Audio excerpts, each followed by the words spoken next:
Today I'm reacting to Dandadan episode 2. The full reaction is on Patreon.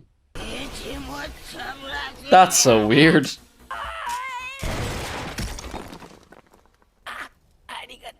I'm glad she did that too. What are the rules? Another OP? Oh, okay. I was confused. Love this framing we're doing with all the individual panels. I love this, the animation style is perfect.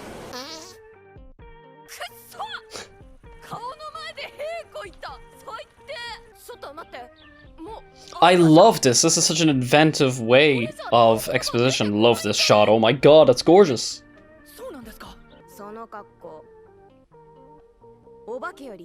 God, when they do the watercolor design as opposed to the cel shaded, it's some of the best I've seen in such a long time. So I really did truly love the first episode, and I love that dance sequence in the OP as well, so I have high hopes for the next episode. I took pretty big issue with the portrayal of sexual violence against a teenage girl in the show, so as long as the show behaves, I think I'll be okay. She should be. Good.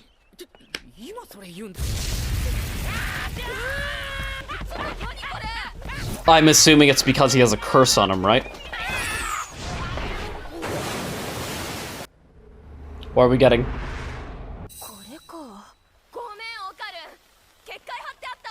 Okay, so supernatural things are very prominent in this show, by the looks of it. Oh, his hair. Oh, that's such a gorgeous minimalist shot. I could imagine that being a wallpaper.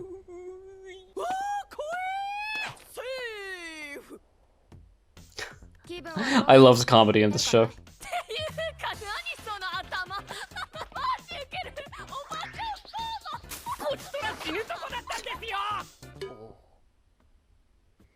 I love those frame match transitions, they're so aesthetically pleasing. As you might have seen in my Chainsaw Man reactions, I'm really a sucker for when anime bring in slice of life elements. I don't want to see her. I'm glad they kept the jacket on at least.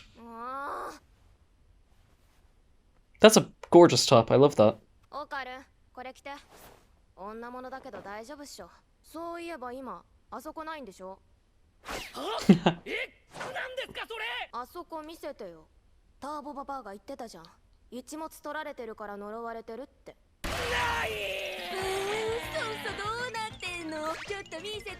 Having that being a plot element relative to what was happening in the previous episode is actually quite interesting.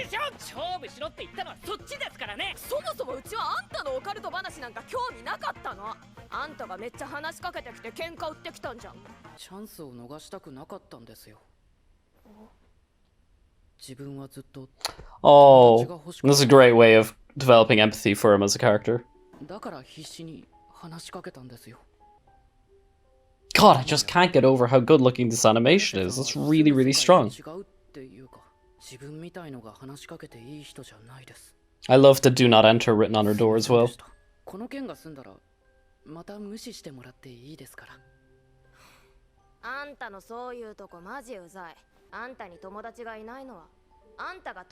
Oh wow, they're going that far into the characters telling each other their shit stinks right off the bat, okay?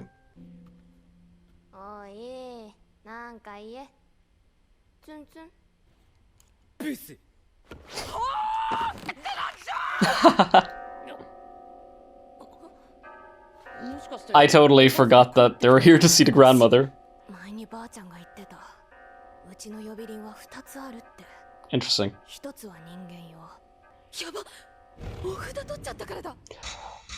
This is cool. This is really giving me a bit of a, like, Spirited Away vibe.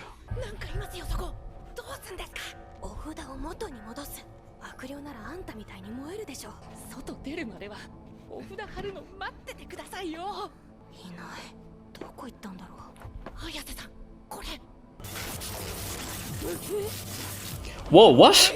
Was that like a simulated world they were in? What is it? You're trapped.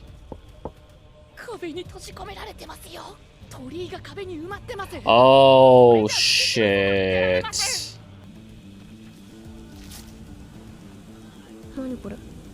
Oh no, it's broken now, isn't it? Because of the ink? Her nose? The curse is gonna come back from, isn't it?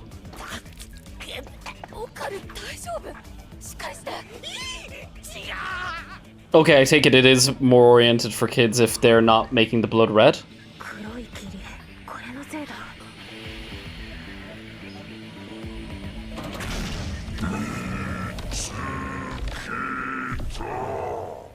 This is such an interesting show.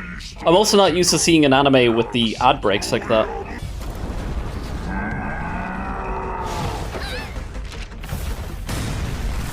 So I take it is Oku gonna have to go into his like Turbo Granny curse mode to stop this bad guy?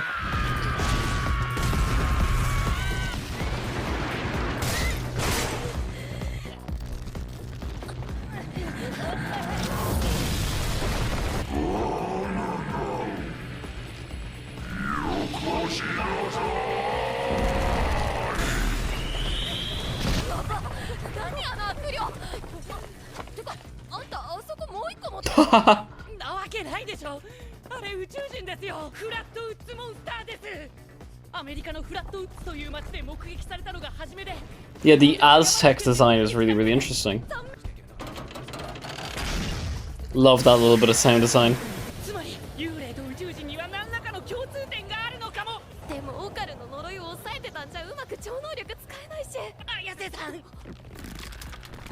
Yeah, he's starting to turn now.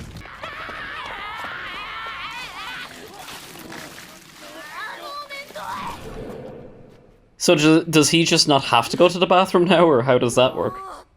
Oh, gorgeous shot. Really, really nice.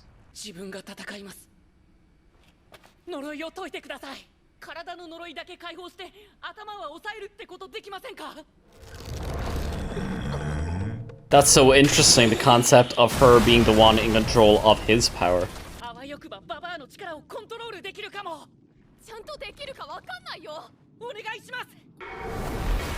Oh, all that use of color, the black, white, and red is perfect.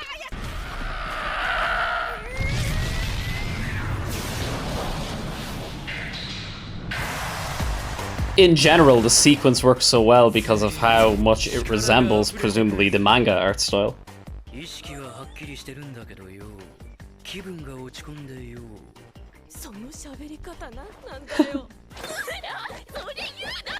Love that comedic animation that they bring in.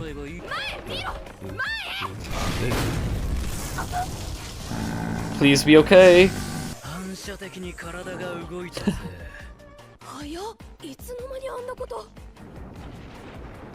That's a brilliant design. It reminds me of Mad Max Fury Road.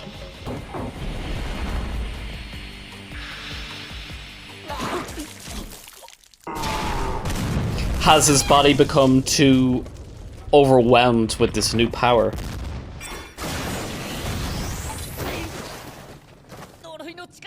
Yeah, that's what I was assuming was going to happen.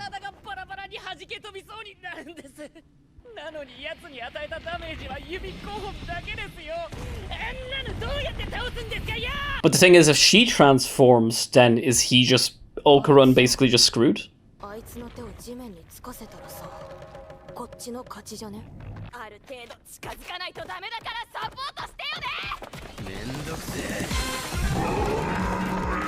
Love that music starting to come in.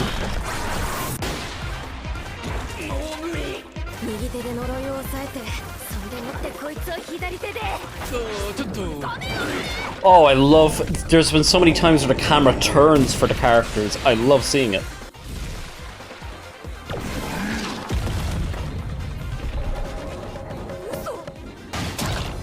Oh.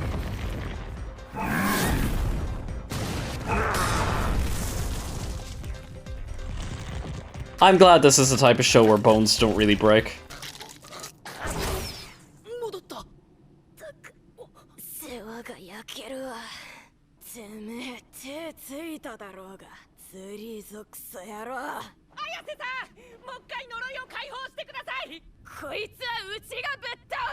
Yeah, I was assuming she was going to take some autonomy here.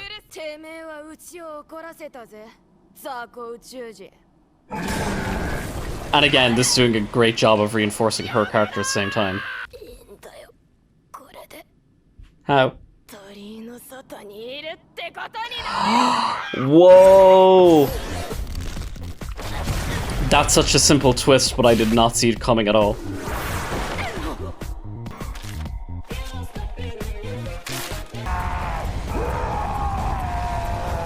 That shot, oh my god, that's gorgeous.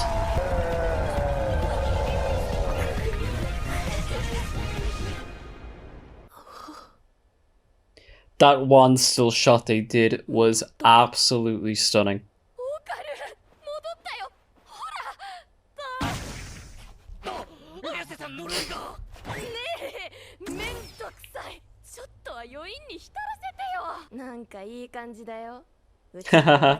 She's cute.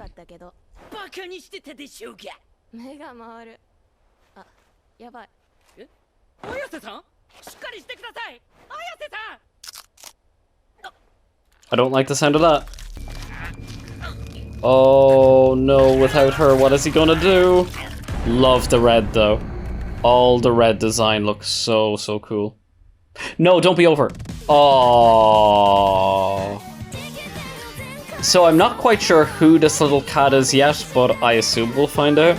Okay, and just like that, we already are 2 episodes into Dandadan. I'm so glad that I waited a week or two to actually shoot this show, and also to find out about the show as well, because now I am able to watch a 3rd episode and I don't have to wait to see what happens.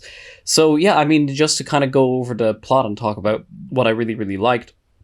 Throughout the reaction itself, I do like when we slow down the pace a little bit and we get these sequences which are, I mean, I wouldn't call them, absolutely the topmost slice of life representation, because of course every single show is going to have exposition or character development to a particular degree.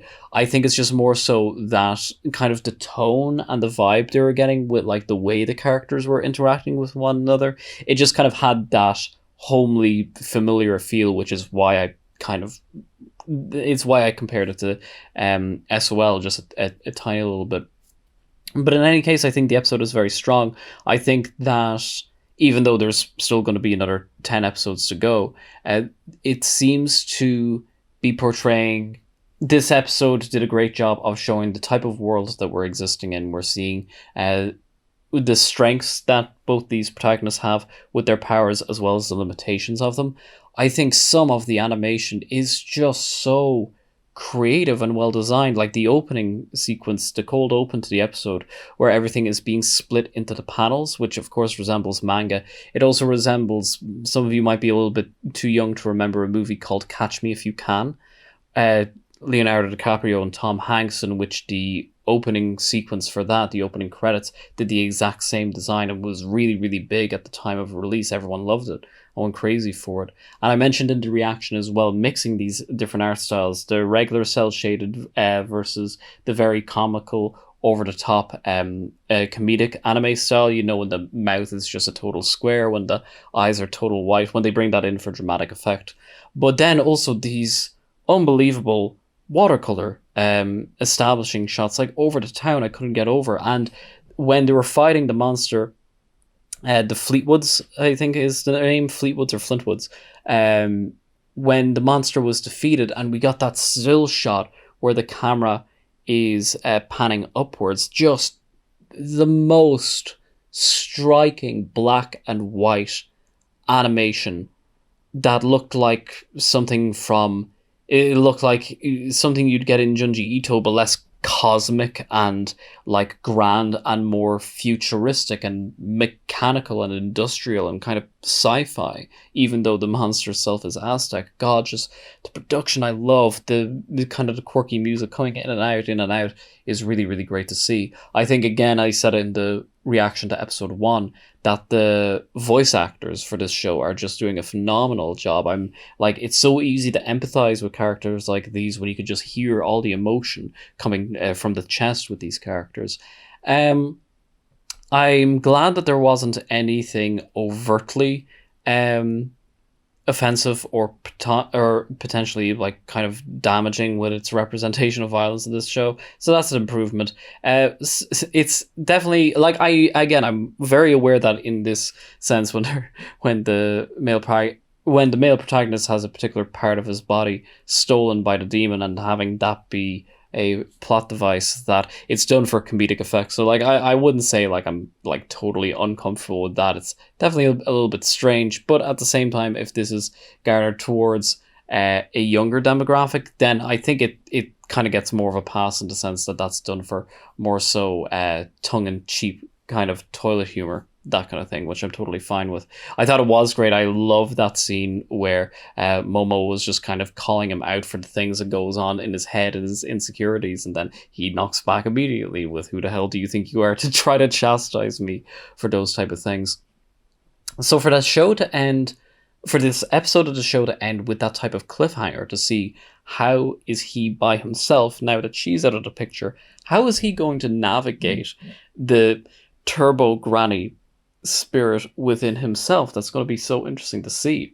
I wonder if this next episode is going to, within the cold open, have him be completely possessed and out of control, and then she wakes up to snap him out of it right away. Or maybe because she's passed out and exhausted, he's going to go on his own journey with this turbo granny spirit, whereas she's then going to be doing her own thing with trying to man her spiritual powers. And this will, and at this point of the story, we'll be able to have an A plot and a B plot with two of our protagonists. The only other thing I have to say, and I said it within the reaction itself just briefly, is that, you know, the idea of him, for obvious reasons, being portrayed as this sexless character against the fact that obviously she is his female companion, and of course not even to mention what went on with episode 1 with that type of dynamic with her. But be that as it may, I think that, you know, having that comedic plot device kind of take us out of the traditional representation of the boy and the girl, and will they, won't they, kind of the bickering back and forth, and then of course by the season finale they realize they're in love with each other, and who knows, maybe it will end up going down that way.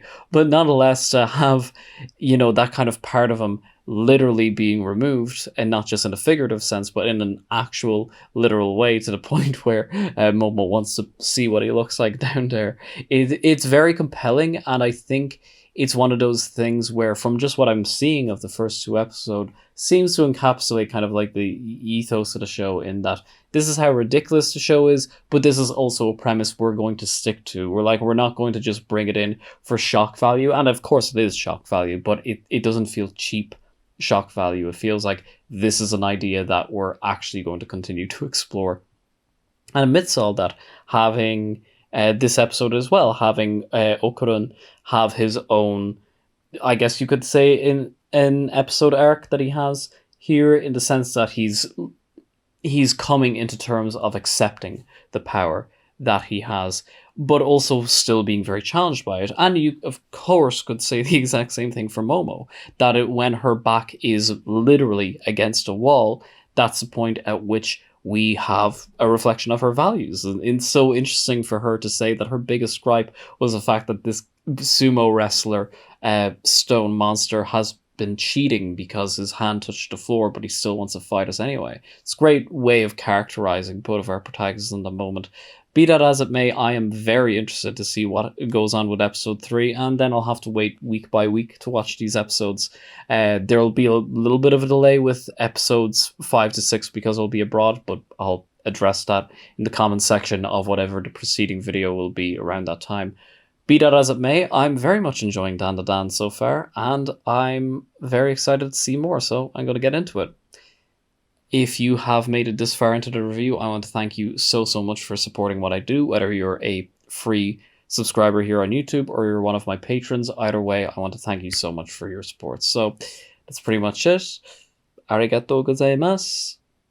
Thanks for watching.